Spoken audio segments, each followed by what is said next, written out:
Here's part two of a three-parter where we asked Jeff Skunk Baxter about some of the best drummers he's ever worked with. We started with Jim Gordon, who had psychological problems, murdered his mom, is still in jail. This time around, Jim Hodder, who was the original drummer for Steely Dan. Jim passed away June 5th, 1990. One more drummer. Jim, you brought Jim into Steely Dan, correct? Jimmy Hodder. Oh, man, what a drummer. What a drummer. You listen to that stuff. And I have a number of my drummer friends said, who played drums? I said, Jimmy Hodder. Well, who's Jimmy Hodder? Well, Jimmy Hodder was actually in a band called the Beat Game in Boston. That's where I met Gary Katz, who eventually asked me to do some work with Walter Becker and Donald Fagen. And Jimmy was the drummer in that band. That guy, like, there are some really underrated, unappreciated musicians on the planet. Tyran Porter is one. Probably one of the most exquisite bass players I've ever played with, other than John Entwistle. Definitely in that category. Oh, man. When you hear his playing, it's just scratching the surface. And the same with Jimmy Hodder. His drumming, talk about inviting. It was compelling. And you listen to that stuff, most of it without a click. And it's amazing. Plus, he was a great singer. And I don't know if you ever heard the original single that Steely Dan put out called Dallas, but Jimmy sang that. What a great voice. What an incredible voice. Amazing musician. And he was, after a while, his role was, speaking of Jim Gordon and Jeff Porcaro, his role just, did he leave? Yeah, bands are like families. The dynamics of any set of personal relationships, from a mathematical point of view, it's an entropic phenomenon bound by a set, like a band or a family. But what happens inside is entropy, to say the least. So I'd say it was a function of that.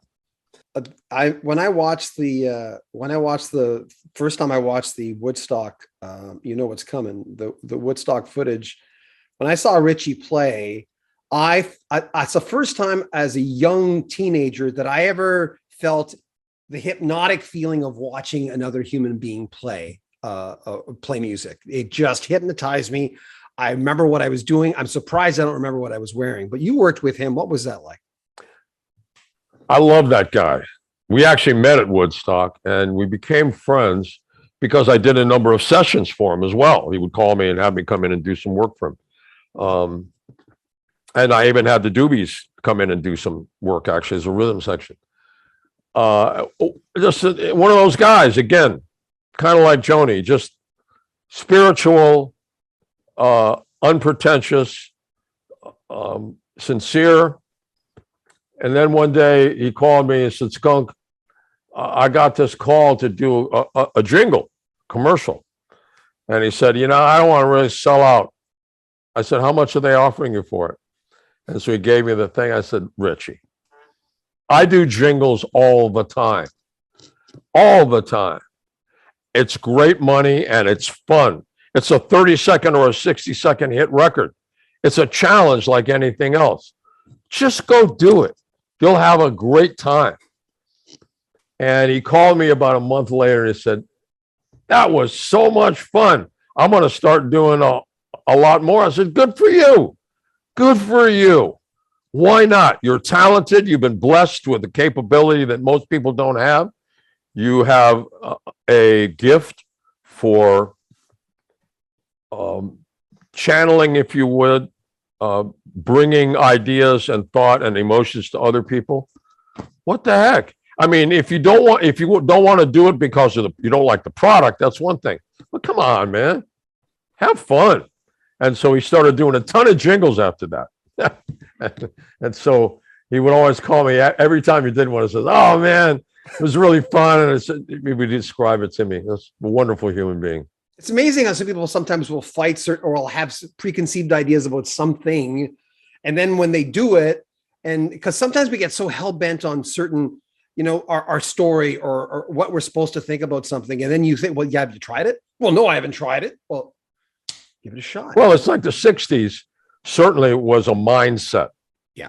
Oh, I'll sell out to the man. I can't do that. Okay. Whatever, whatever. Like anything else, you get to a point in your life where you finally outgrow. You don't have to read Herman Hesse for the 90th time, and you have read the Book of the Dead once, and you're over that, and you've put away your collection of Lawrence Ferlinghetti poetry, and now you're starting to think because you have a kid, you have insurance, you got to pay the rent, et cetera, et cetera. More from Jeff Skunk Baxter coming up in the next 2-3 days. So share our videos, like them, subscribe to our channel, and comment on them as well. I'm John Beaudin. This is Rock History Music. Take care.